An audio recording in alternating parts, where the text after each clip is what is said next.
Hey guys, welcome back to the YouTube channel. I hope you guys doing absolutely fine. My name is Arun और स्वागत है आपका आज के इस वीडियो में, जहां पे हम बात करेंगे एक काफ़ी इंपॉर्टेंट टॉपिक के बारे में, जो काफ़ी स्टूडेंट्स ने, काफ़ी लोगों ने मुझे कमेंट सेक्शन में पूछा है कि कौन सा कंट्री चूज़ करें। जब कभी भी स्टडी अब्रॉड की बात आती है तो सबसे पहली क्वेरी हमारे मन में, हमारे दिमाग में यही चलती रहती है कि कौन सा कंट्री सिलेक्ट करें। काफ़ी सारे कंट्रीज़ है, हमारे काफ़ी जानने पहचानने वाले लोग अलग अलग कंट्रीज़ में होते हैं, तो सबका ओपिनियन अलग अलग होता है। तो आज मैं इस वीडियो में बात करूंगा मेरा क्या एक्सपीरियंस रहा है, मेरा क्या सजेशन होगा अगर आप लोगों की जगह मैं होता तो मैं क्या डिसीजन लेता, मैंने क्यों न्यूजीलैंड चूज़ किया ओवर कनाडा, ऑस्ट्रेलिया, अमेरिका। सारी चीज़ें खुल के बात करेंगे इस वीडियो में। तो चलिए शुरू करते हैं, लेकिन आप इस वीडियो को लाइक कर दीजिए, चैनल को सब्सक्राइब कर दीजिए और कोशिश कीजिए कि ये वीडियो आप शेयर कीजिए अपने जानने पहचानने वाले लोगों तक, ताकि इस वीडियो को ज़्यादा से ज़्यादा रीच मिले। ओके, तो चलिए सबसे पहले इस टॉपिक की शुरुआत करते हैं कि कौन सा कंट्री चूज़ करना है। देखो, अब यहाँ से जो मैं बातें करूँगा ना, वो मैं बातें करूँगा मेरे पर्सपेक्टिव से। मैं एज अ स्टूडेंट जब मैं आ रहा था न्यूजीलैंड, ऑलमोस्ट मुझे 9 महीने हो गए हैं यहाँ पे आए हुए, तो मैं कौन कौन सी चीज़ें ध्यान में रख के मैंने न्यूजीलैंड चूज़ किया। देखो, तो अब मैं अगर बात करूँगा तो न्यूजीलैंड चूज़ करने की मेरी सबसे पहली वजह थी मेरा फैमिली, क्योंकि मेरे भैया भाभी यहाँ पे थे और कोविड के पहले से ही मैं एप्लीकेशन वगैरह शुरू कर दिया था। अनफॉर्चुनेटली कोविड का टाइम मुझे इंडिया में पास करना पड़ा बिकॉज न्यूजीलैंड की बॉर्डर बंद थी, और जैसे ही बॉर्डर खुली तो मैं न्यूजीलैंड आ गया। तो सबसे पहला मेरा रीज़न था न्यूजीलैंड चूज़ करने का, वो था फैमिली। अब इस पॉइंट को अगर साइड में रखते हैं, एज अ फ्रेश स्टार्ट करते हैं कि अगर मेरी फैमिली यहाँ पर नहीं होती तो कनाडा, ऑस्ट्रेलिया और अमेरिका, यूके, 4 चीज़ें हैं। तो इन सारे कंट्रीज़ को छोड़ के मैंने न्यूजीलैंड क्यों सिलेक्ट किया। सबसे पहली बात कि जो हर एक स्टूडेंट के लिए मैटर करता है वो है फीस, क्योंकि हर जगह पे आप जाओगे तो आपको एजुकेशन तो सही मिलेगा, एजुकेशन आपको वर्ल्ड वाइड रिकग्नाइज्ड डिग्री मिलेगी इन सारे कंट्रीज़ में, तो उसकी कोई इशू नहीं है। और जहाँ पे भी जाओगे, इंडिया का एजुकेशन सिस्टम और यहाँ का एजुकेशन सिस्टम कम्प्लीटली डिफरेंट है। यहाँ पे सारी जो चीज़ें होती है वो मोस्टली असाइनमेंट बेस्ड होती है, आपको खुद से लर्न करना पड़ता है। तो इंडिया जैसी चीज़ें इन किसी भी कंट्री में आपको नहीं मिलेगी। तो एजुकेशन सिस्टम हर जगह पे अच्छी है, डिग्रीज आपको वर्ल्ड वाइड रिकग्नाइज्ड डिग्री मिलेगी, क्वालिटी एजुकेशन मिलेगा, लेकिन फीस। तो मेरा न्यूजीलैंड सिलेक्ट करने का सबसे दूसरा इम्पॉर्टेंट जो फैक्टर था वो था फीस। ऑस्ट्रेलिया में हमको पता है कि न्यूजीलैंड में जो लोग हैं वो बोलते हैं कि ऑस्ट्रेलिया में अपॉर्चुनिटी ज़्यादा है, ऑस्ट्रेलिया इतना बड़ा है, पे रेट वहाँ के ज़्यादा है। ऑल्दो न्यूजीलैंड का कॉस्ट ऑफ लिविंग बहुत बढ़ रहा है, ऑस्ट्रेलिया का अभी भी कम है। उस पर मैंने एक वीडियो रिसेंटली बनाया है, आपको कमेंट सेक्शन में उसका लिंक मिल जाएगा कॉस्ट ऑफ लिविंग का। तो फिर भी मैंने ऑस्ट्रेलिया चूज़ नहीं किया, क्योंकि ऑस्ट्रेलिया में जो मुझे मास्टर्स करने के लिए आना था उसकी फ़ीस तकरीबन 30 लाख प्लस हो रही थी। तो आई नो कि वहाँ अपॉर्चुनिटीज़ ज़्यादा है, कॉस्ट ऑफ लिविंग कम है, लेकिन सबसे पहले जो आपका एक्सपेंस है उसका एक सर्टेन आपका बजट होता है। तो उस बजट के अकॉर्डिंग मुझे चलना था, और मोस्ट ऑफ द लोगों को उस बजट के अकॉर्डिंग ही चलना होता है।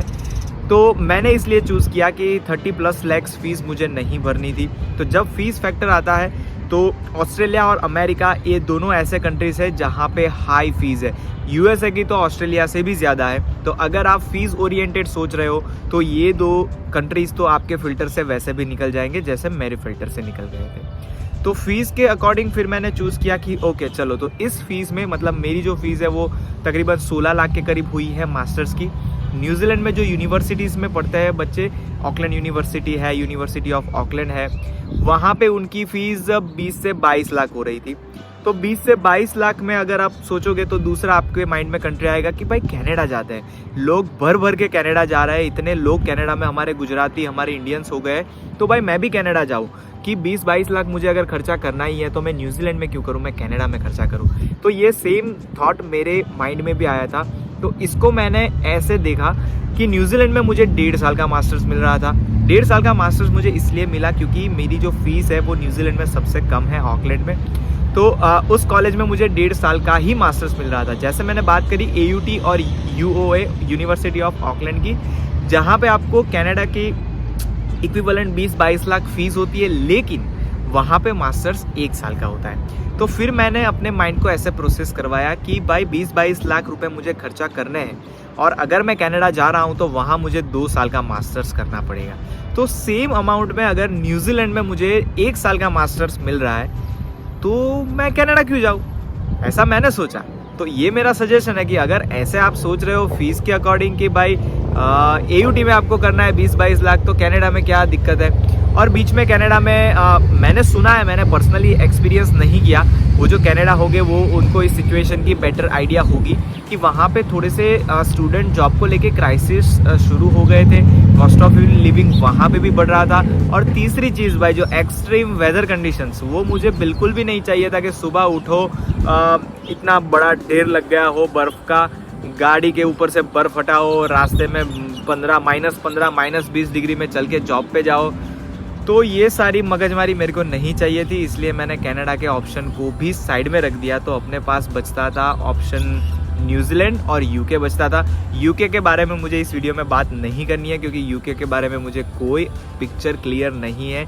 वहाँ क्या है, कैसा है, रेसिडेंसी का क्या सीन है, वहाँ पे जो लोग होते हैं वो ठीक से बताते भी नहीं है कि क्या चल रहा है, क्योंकि बताने लायक होगा नहीं आई थिंक।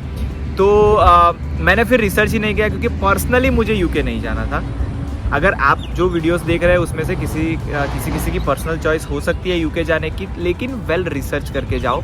फिर ऐसा ना हो कि आप 15-20 लाख रुपए आपकी फ़ीस में स्पेंड कर रहे हो, वहाँ जाओ फिर आपका आगे मतलब वहाँ जाके पता चले कि यार यहाँ पे रेसिडेंसी का सीन नहीं है, जॉब वगैरह के क्राइसिस है, और वहाँ पे लिविंग एक्सपेंस भी थोड़ा ज़्यादा है। मेरे कुछ दोस्त हैं, उन्होंने मुझे बताया था, तो मेरे माइंड में वो कंट्री वैसे भी पहले से था ही नहीं।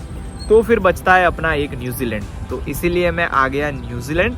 तो इन शॉर्ट अगर कोई मुझसे पूछता है कि कौन सा कंट्री चूज़ करे, तो सबसे पहले तो ये सारे फैक्टर्स होने चाहिए, weather, fees, quality of education, तो आपको सारी जगह पे मिलेगा। फिर आपका अगर कोई फ्यूचर प्लान है तो फ्यूचर प्रोस्पेक्टिव उस कंट्री का क्या है, तो वो सारी चीज़ें देखो। न्यूजीलैंड भी एक प्लस पॉइंट ये है कि यहाँ ग्रीनरी बहुत ज़्यादा है, लेकिन नेगेटिव पॉइंट ये है कि यहाँ आके आपको अमेरिका वाली वाइब नहीं आएगी, जो आपने मूवीज़ वगैरह में बड़े बड़े बिल्डिंग्स, बड़े बड़े CBD देखे होंगे, वो वाइब्स आपको यहाँ पे नहीं आएगी। लेकिन फिर मैंने जैसे वीडियो की शुरुआत में ही बोला कि हर कंट्री का एक प्लस पॉइंट होता है, कुछ नेगेटिव पॉइंट होता है। लाइफ में किसी को कभी 100% कुछ नहीं मिलता। तो बस यही मेरी न्यूजीलैंड सिलेक्ट करने की पीछे की वजह थी। और आई थिंक ये वीडियो के थ्रू आप लोगों के काफ़ी सारे छोटे छोटे क्वेश्चंस कहीं ना कहीं सॉल्व हुए होंगे कि कौन सी कंट्री सिलेक्ट करें for study abroad. So I think ये वीडियो आपको अच्छा लगा होगा। अगर अच्छा लगा है तो आपका सपोर्ट दिखाइए, इस वीडियो को शेयर कीजिए, लाइक कीजिए, चैनल को सब्सक्राइब कीजिए, कमेंट में आपके ब्यूटीफुल थॉट्स लिख दीजिए। मिलते हैं फिर किसी दिन ऐसे वीडियो में। Till then bye bye, see you, thank you very much for watching this video. My name is Arun.